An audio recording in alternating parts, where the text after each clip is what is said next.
bir bize böyle bir özet yapsanız çok sevineceğim. Çünkü Barış ve Demokrat Toplum sürecinde son durum nedir? Çok tartışıldı, konuşuldu. Belki bir özet olarak, yani hani çok tekrar olmadın ama bazı başlıkları da aktararak, belki biraz da hafıza tazelayarak, bugün itibariyle, yani 2026'nın bu Mayıs ayları, Mayıs günü itibariyle neredeyiz yani? Evet, öncelikle bu bayramı bütün izleyicilere ve halkımıza, topluma kutluyoruz. E, Yaklaşık 1,5 sene önce başlayan süreç, demokratik toplum süreci olarak tanımladığımız, herkesin de açıkçası biraz kendine göre tanımladığı, isimlendirdiği süreç şüphesiz önemli ve kritik bir eşikte. Biliyorsunuz birçok adım atıldı. Yani ben onların hepsini tekrar kronolojik olarak geçmeyeceğim. Esas olarak tarihte, Türkiye tarihinde, yine Kürt siyasi hareketlerinin tümünün tarihinde gerçekleşmeyen birçok şey gerçekleşti. Yapılması zor birçok şey yapıldı ve bunun büyük bir kısmı aslında çoğunluğu tek taraflı Kürt siyasi hareketi ve önderliği, yani Önder Öcalan öncülüğünde gerçekleşti. Ve birçok merhale aslında geride bırakıldı. Örneğin demokratik toplum çağrısı, daha sonra herkesin PKK ne yapacak diye merakla beklediği süreç ve çok kısa bir sürede PKK'nın olağanüstü koşullarda kongresini toplaması ve adeta sürecin tüm engelleyici unsurları niteliğindeki durumlara dair önemli tarihi kararlar alarak sürecin önünü açtı. Ve yine tek taraflı olarak onlarca adım gibi silah yakma, yani Temmuz neredeyse seneyi tamamlıyoruz. Geçen sene Temmuz'da çok önemli bir sembolik adım niteliğinde ama önemli tarihi bir hamle yapıldı. Silahlar yakıldı ve bu silahların yakılması aslında bir irade beyanıydı. Şimdi bunların hepsi oldu. Mecliste komisyon kuruldu. Meclis komisyonu önemli bir adım attı. İmralı'da Önder Öcalan'la çok önemli tarihi bir toplantı yaptı. Bütün bunlardan ve bunların tümünün birleşkesi durumundaki adım mecliste yasal düzenlemelerin yapılması, sürecin yasallığa kavuşturulması ve sürecin temel aktörü, esas aktörü olması itibariyle Önder Öcalan'a misyonunun gereği olarak özgür çalışabilecek imkan ve olanakların tanınması. Yani özetle aslında beklenen iki temel adım iktidardan, devletten ve siyasetten beklenen adımlardı. Birincisi biliyorsunuz yasal çerçevedir. Bu meclisin işidir. Zaten meclis komisyonu birçok eksik, yetersiz tanımlamalara rağmen ben Doğu Hoca'ya katılıyorum o anlamda. Fakat son tahlilde bu sürecin yasal çerçevesinin, yasal düzenlemelerin yapılması tespitini yapmıştı o komisyon raporu. Evet. Bunu bekliyor herkes. Sonra Sayın Öcalan'ın kesinlikle o koşullarda bu süreci yürütmesinin mümkün olmadığını hepimiz biliyoruz, hepimiz söylüyoruz. Kendisi de giderek aslında bunun zorluğunu yaşıyor. Nitekim bu son birkaç görüşmedir dikkat ederseniz araya zaman giriyor. Yani böyle bir önemli bir süreci yürüten, tarihi bir süreci yürüten bir aktörün böyle dönemsel aralıklarla bazı temaslar ve görüşmeler yapmasıyla bu sorun çözülemez. Dolayısıyla bu iki mesele çözülecekti güya. 27 Mart 21 Mart olacak sanırım. 27 Mart. Önemli Buna bir tabii görüşme Abdullah oldu. Öcalan, bir Sosyal Bilim Akademisi üyesi Sayın Duran Kalkan da dikkat çekiyor. Diyor ki 27 Mart'ta yapılan görüşmede bir yol haritası ortaya çıktı. Ne oldu da bu yol haritası uygulanmadı? Siz nasıl düşünüyorsunuz? Yani bir yol haritası ortaya çıkıyor, bir mutabakat metni ortaya çıkıyor, da bir mutabakat sağlanıyor 27 Mart'ta görüşmede. İşte Özgürlük Hareketi hazır bekliyor. Diyor ki biz bekledik diyor. Ama diyor bir şey gelmedi, olmadı. Ne oldu o arada? Yani yani devlet içerisinde bu Şimdi konuda evet.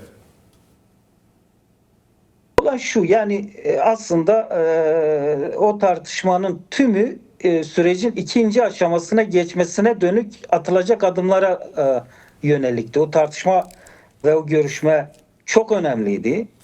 Ve nitekim çok önemli bir aslında tarafların mutabık olduğu bir yol haritası da çıkmıştı. Yol haritasının esası az önce bahsettiğim iki adımın atılmasına dönük bazı detaylardı. Şimdi burada açıklama gereği yok ama en azından hem yasal çerçevenin düzenlenmesi ve hazırlanmasına dönük merhaleler ve düzenlemeler, siyasetin bu konuda oynayabileceği rol ve Önder Öcalan'ın aslında bu sürece öncülük edecek koşul ve imkanların ve rolünün, misyonunun tanımlanmasına dönük tartışmalar nihayete erdirilmişti diyebilirim. Yani bir mutabakat vardı, bir ortak düşünce vardı ve bu belli mekanizmaları sunulacaktı. Belli mekanizmalar bunu değerlendirecekti. Fakat bu zamana yayıldı. Bazı gelişmeler belli ki uluslararası gelişmeler, Türkiye'deki siyasi iç tartışmalar veya isteksizlik bir e, yani oyalama siyaseti de olabilir. Bunu böyle geciktirdi. Fakat Bir şey sorabilir miyim? Yani burada belki bir şey sorabilir. Yani izleyicilerin belki merak ediyor. Belli mekanizmalardaki neyi kastediyoruz? Yani bu 27 Mart'ta varılan mutabakatta yol haritası, yani hem Özgürlük Hareketi açısından belli mekanizmalar olduğunu düşünüyorum. Ama devlet nezdinde hangi mekanizmalardan bahsediyoruz? Yani örneğin Cumhurbaşkanı Recep Tayyip Erdoğan da görmesi gereken bir yol haritası mıydı? İktidar bu konuda bir kararsız kaldı. Yani tabii biz onu bilemeyiz. Onun hani şeyleri kamuoyuna ve bize yansıyan yönleri yok. Ama şunu biliyoruz. Bahçeli'nin çeşitli zamanlarda gündeme getirdiği ama kendince tanımladığı, kendince tariflediği siyasi koordinatörlükten tutalım siyasi bir mekanizmanın yasal çerçeve yürütürken hem Sayın Öcalan'la iletişim ve ilişki içerisinde ve onu diyelim ki baş aktör, baş müzakereci olma haline atfen bir tutum ve yaklaşım içinde olması hem de tabii ki Kürt siyasi hareketinin tüm dinamikleriyle bir tartışma içinde olmalıydı. Bir de mecliste yasal olarak partilerin komisyonun raporunun tanımlandığı biçimiyle bir yasa çalışması yürütülmeliydi. Yani bir mutfak çalışması yürütülmeliydi. Tabii bu yönüyle aslında bir çalışma da var. Fakat bu çalışma şöyle olacaktı, ortaklaştırılacaktı. Ortaklaştırıldıktan sonra siyaset bunun üzerinde uzlaştıktan ve tartışma yürüttükten sonra kamuoyuyla da belki komisyonlar kurularak yasallaşma sürecine gidilecekti. Tabii bunların hepsi gecikti. Bunlar ve buna benzer birçok detay ile ilgili tartışmalar yürütülmüştü. Şimdi o günden bugüne biz şunu görüyoruz.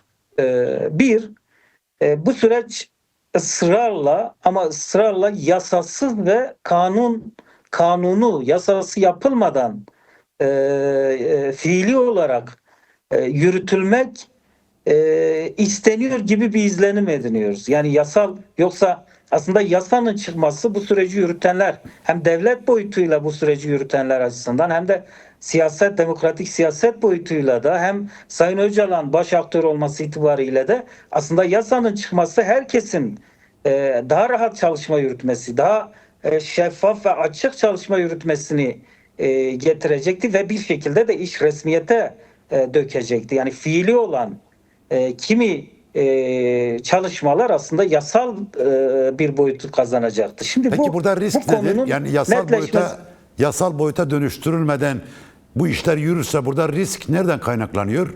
Hangi tür riskler ortaya çıkar? Evet. Şimdi siz gazetecisiniz ve bu sürece bayağı hakimsiniz. 2015'te siz gördünüz süreci yürüten heyetler aktörler, dinamiklerin hepsi yasa dışı ilan edildi. Neredeyse devlet adına bu çalışmaları yürütenler de yargılanmaktan kıl payı kurtuldu. Dolayısıyla bizim mesela diyelim ki İmralı heyeti, müzakere heyeti ve barış elçiliği yapan işte Sırrı Süreyya Önder gibi şahsiyetler cezaevine girdi.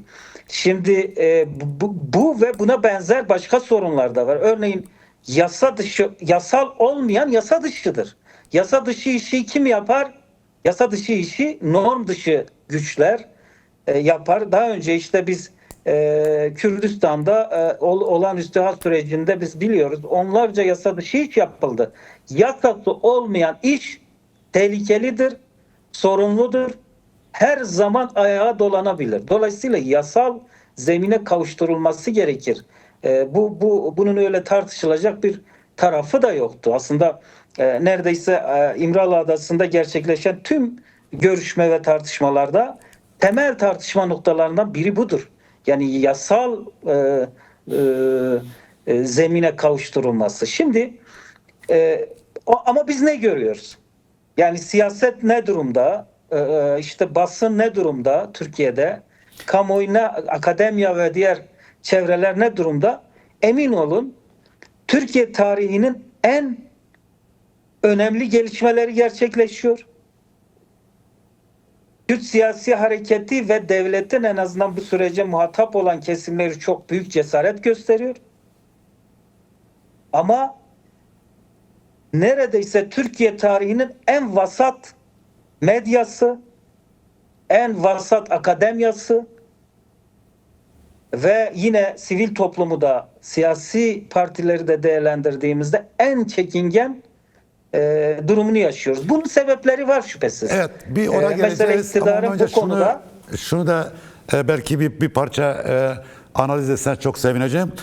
Burada tabii Devlet Bahçeli'nin baştan itibaren bir aktör olarak sahnede olduğunu biliyoruz, görüyoruz. Yani konuşmalarıyla, açıklamalarıyla, sürece yaptığı katkı veyahut da süreç için söyledikleriyle önemli.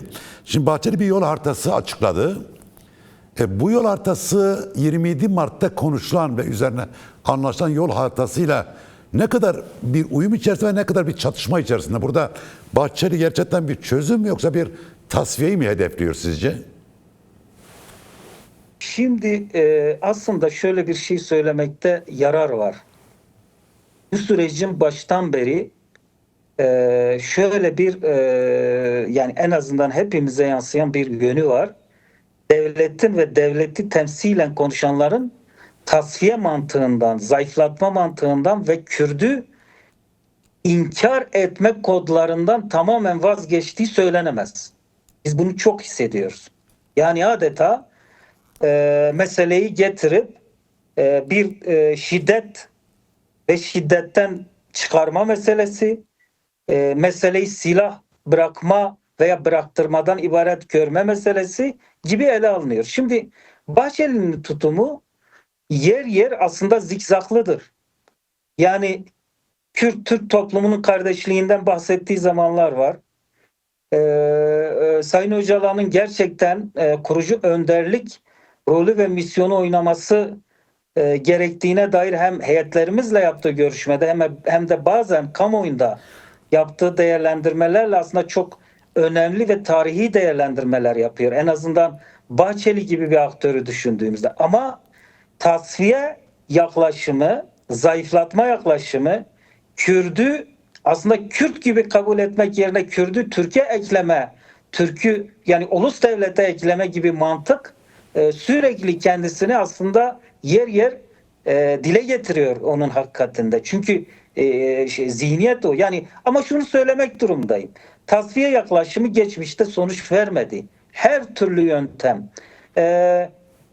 Pişmanlık yasasından tutalım büyük operasyonel yönelimlere kadar, büyük savaş gücünün neredeyse işte ülke içinde ve ülke dışında bombalanmayan topraklar kalmayacak şekildeki ağır yönelimlere rağmen, topluma rağmen, toplumun bütün kazanımları el konulmasına ve adeta aslında devlet devlet adına terör estirme politikalarına rağmen bu tasfiye yaklaşımları geçmişte sonuç vermedi, şimdi de vermez. Dolayısıyla o dil, o günkü açıklama, ortaya konulan yol haritası kesinlikle bazı kavramsal olarak hakikat ve doğruları kendi içerisinde barındırsa da özü itibariyle hem Sayın Öcalan'ın misyonunun hilafına değerlendirmeler barındırıyor, hem de Kürtlerle Türklerin tarihsel ittifakından bahsedeceksek aslında o yol haritasında Kürtlük nerede Kürt olmadan kaynaklı olan o varlığını koruyarak aslında devlete demokratik bir şekilde entegrasyon gerçekleştirme mantığı nerede diye sorarsanız aslında Bahçeli'nin son değerlendirmesinde bu konuda bu gerçeklikten çok aslında bir yani kimliksizleştirerek dahil etme değerlendirmesi yansıdı diyebiliriz. Ama tabii Bahçeli Burada bazen bir şey daha sorayım, belki aslında sözünüzü kesiyorum da, yani çok özür dilerim. Yani Bahçeli'nin üzerinde çalışıldığı belli, yani 8-9 sayfalık bir yol haritası belli ki çok üzerine çalışılmış. Yani her kelimesi okuduğum zaman ve siz de yani defalarca okundu.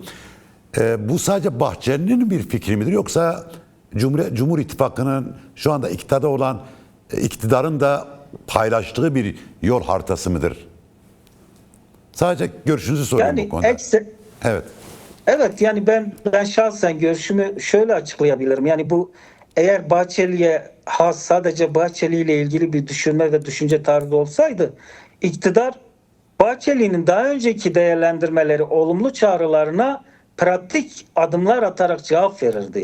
Demek ki şöyle bir şey var aslında. Yani iktidarın da büyük bir kısmı aslında Bahçeli gibi düşündüğünü yer yer zaten ifade ediyor, değerlendirmeler yaparak, basına konuşarak, hatta bazen bizim heyetlerle görüşmelerde de aslında Kürt halkının demokratik bir cumhuriyette kendi varlıklarıyla yer alma konusundaki görüşleri çok sığdır. Bu konuda bir yol haritası yoktur denilebilir. Onun için biz sadece Bahçeli'nin değerlendirmesi olarak ele almıyoruz ama şöyle de değerlendiriyoruz. Açıkçası bazen Bahçeli kendi zeminine de, kendi çevresine de bazen milliyetçiliği kontrol etmek adına da bazı değerlendirmeleri yapıyor. Fakat açıkçası şunu söylemekte yarar görüyoruz. Her değerlendirme Kürt toplumunda ya umudu artırır, çözüme inancı artırır ya da umutsuzluğu, güvensizliği derinleştirir. Dolayısıyla böyle değerlendirmeler güvensizliği, şüpheyi ve çözüme dair inancı zayıflatıyor. Bunların çok hatalı, çok yanlış değerlendirmeler olduğunu da bilmek gerekiyor. Yani şimdi az önce tabii şeye değindiniz ya, Türkiye siyasi atmosfere değindiniz. Bu CHP meselesi, CHP'ye yönelik operasyon tümüyle gündemi alt üst etti. Yani herhalde bunun arkasında gelecek gibi görünüyor. Sizce bu operasyon süreci nasıl etkiliyor? Yani işte Özgür Özel ve arkadaşları bu meselede, komisyon meselesinde, Kürt meselesinde hani daha böyle makul bir yerde duruyorlarmış gibi geliyordu. Bu operasyon CHP'nin için karıştırılması, parçalanmaya doğru gitme, iki başlı bir CHP'nin ortaya çıkması, işte komisyon raporundaki önemli bazı adımların atılması konusunda meclisin önümüzdeki süreçte alacağı rol itibariyle de baktığımız zaman nasıl bir etki yaratıyor? Şimdi bu süreç başladığında şöylesi değerlendirmeler vardı ve maalesef iktidarın bu konuda attığı adımlar bu değerlendirmeleri belli yönleriyle haklı çıkarttı diyemeyeceğim ama belli yönleriyle güçlendirdi. Neydi o değerlendirmeler? İktidar aslında çözüm sürecinden anladığı şey Kürtlerle, Kürt siyasi hareketiyle bir müzakere, bir işte diyalog geliştirirken aslında muhalefetin dinamik güçlerini de zayıflatma ve dolayısıyla giderek seçim kaygısıyla seçim faaliyeti yürütecek bir ikili plana girebilir diye bir şey vardı, kaygı vardı, bir güvensizlik vardı sürece dair. Nitekim süreç başladığında İmamoğlu muhalefetin ekseriyetinin adayıydı. Biliyorsunuz Cumhurbaşkanı adayı gibi ilan edilmişti özellikle CHP'nin. Evet. Gözaltına alındı. Kayyum atandı birçok belediyeye ve Sayın Öcalan o zaman demişti ki bunu araştırın. Yani bu çözüm sürecini tartıştığımız muhalefetin tümünün sürece destek vermesi gereken bir süreçte muhalefet partisi ana muhalefet partisinin adeta kendisiyle kendi iç sorunlarıyla uğraştırılması ve hatta iktidarın herhangi bir politikasına bir çalışmasına destek veremeyecek kadar agresif ve tepkili bir noktaya itilmeye çalışılıyor. Norm dışı güçler mi bunu yapıyor diye sormuştu. Şimdi son görüşmede bu genel merkez yine kuşatıldı, zorla girildi vesaire, mutlak butlan atandı.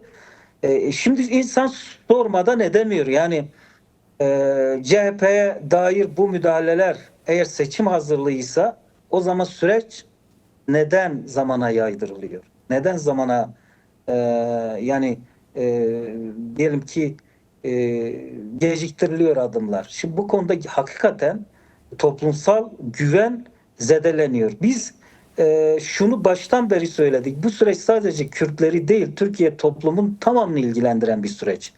Çünkü bu sürecin esas kazanımlarından biri şu olmak durumunda: örgütlenme hakkı.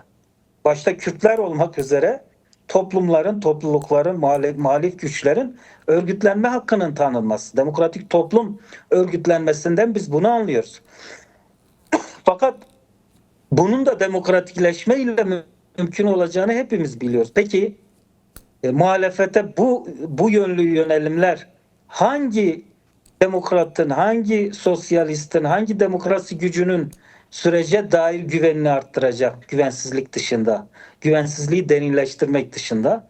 Dolayısıyla bir akıl eğer iktidarın bu konuda özel bir planıysa ki bundan farklı bir durum olması da düşünülemez. Yani onların denetimi olmadan böylesi kararların alınması mümkün değil.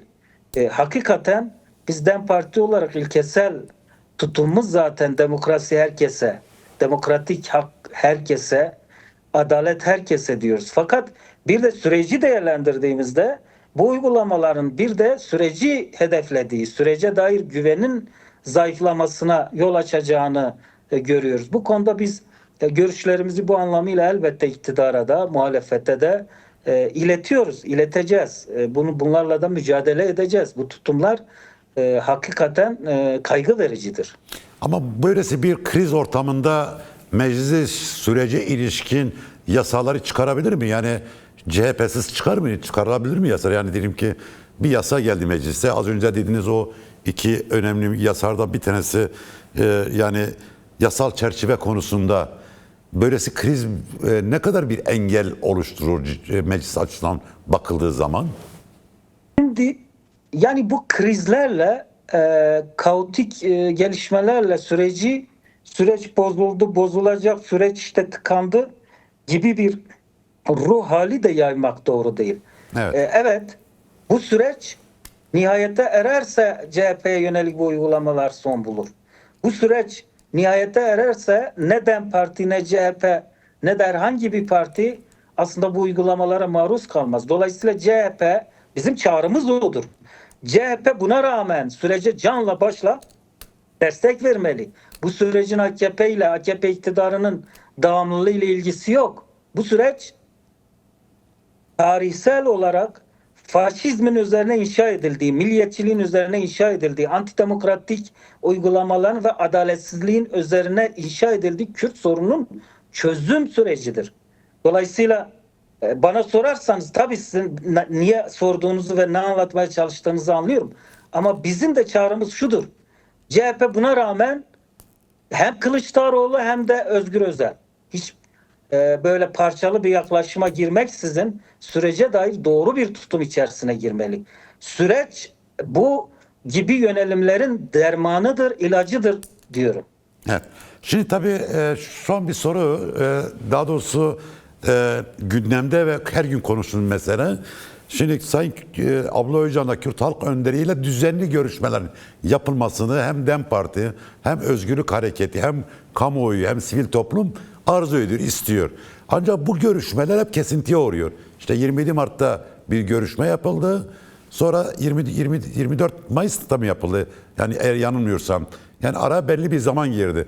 Mesela bir sonraki görüşme konusunda bir fikir birliği var mı? Yani diyelim ki DEM Parti İmralı heyetiyle hükümet arasında yani İmralı'ya düzenli gidiş gelişler konusunda bir takvim oluşturma konusunda bir fikir birliği, bir görüş birliği var mı? Yoksa bu zamana mı yayılacak? İktidarın durumuna göre mi, yani ihtiyacına göre mi İmralı kapısı açacak ve kapanacak? Önemli bir soru. Yani bu toplum, halk hakikaten bunu soruyor, hepimize soruyor. Fakat son yapılan görüşmede şunu söylemekte fayda var. Pratik adımların atılmasına dönük 1,5 ay ile 2 ay arasında bir takvim önerisi yine çıktı. Ve bu takvimin uygulanması gerektiği ortaya kondu. Yani son heyetimizin özellikle Önder Öcalan'la yaptığı görüşme ve Önder Öcalan kamuoyuna yansıyan acele ediyoruz, kaybedecek zamanımız yok demesi aslında o takvimi bir taslak takvim sunmasıyla ilgilidir. Bir kere Sayın Öcalan yasa çıkmak durumundadır diyor. Bunun hiç ertelenecek bir tarafı yok. Yasal süreci yürütecek kurulların oluşturulması gerektiğini söylüyor. Önder Öcalan'a misyonu gereği imkan tanınmalı. Yani özgür imkanlar tanınmalı. Bu yine o tartışmanın konusu. Yine Kürtlerin yasa dışılığına bir çözüm bulmak gerekir. Silah bırakmak, silahı devreden çıkarmak tek başına yeterli değil. Evet, önemli bir sorunun önemli bir kısmı ama esas kısım silahlı mücadeleye neden olmuş sebeplerin ortadan kaldırılması hususudur. Dolayısıyla inkar siyasetinin, inkar zihniyetinin tasfiye edilmesi, örgütlenme hakkının tanınması, örgütlenme hakkı konusunda demokratik toplum örgütlülüğünün olanağı ve imkanı kesinlikle yasal olarak tanınmalı. Ve Türkiye Büyük Millet Meclisi İzleme Kurulu oluşturmalı. Fakat şunu söylemekte fayda görüyorum. Cesur olmalı, objektif olmalı bu kurul. Korkak, ürkek, kendisinden korkan, yarından korkan, muhatabıyla görüşmekten korkan bir kurul bu sorunu çözemez. Eğer eğer siyaset cesur olacak ise, eğer siyaset gerçek ve hakiki muhataplarıyla meseleyi çözecek ise bu kurullar kurulsun. Yok ben kurul kurdum, yok ben komisyon kurdum ama Kandil'le görüşmem, bilmem Sayın Öcalan'la görüşmem, bilmem işte Avrupa'yla görüşmem, bilmem yani böyle ürkek, korkak bir siyasi tarz bu sorunu çözemez. Çok büyük bir sorun, ağır bir sorun. Herkes en az Kürt siyasi hareketi kadar cesur olmak durumda. Herkes en az Sayın Öcalan kadar cesur, inisiyatifli ve iradeli olmak durumunda. Fakat bu konuda maalesef basın neredeyse hikayeler uyduruyor. Yani bilmem Öcalan Kandil'i dinlemiyor, Kandil Öcalan'ı dinlemiyor gibi safsatalar yine sürekli bunlar zaman harcama, enerji harcama dışında hikayeler değildir. Ne Sayın Öcalan'ın düşüncesi farklı bu konuda, ne hareket yani Kürt siyasi hareketin yönetiminin bu konuda fikri farklı, ne de DEM Parti'ye DEM Parti ve DEM Parti'ye işte müzahir bütün birleşen ve işte şeyleri ittifakları bu konuda farklı bir görüşe sahip değil. Farklı görüşe sahip olan iktidarıdır, ortağıdır, muhalefetidir meclisteki partilerin oy hesabıdır. Bu terk edilmeli. Bu hem günah hem ayıp hem de bundan sonra Türkiye'de eğer bu sorun çözülmezse bunun faturası ve yükü hakikaten siyasetin omuzlarında olacak. Evet. Çok teşekkür ederim. Parti Eş Genel Başkan Yardımcısı Sayın Tayyip Demer programa katıldınız.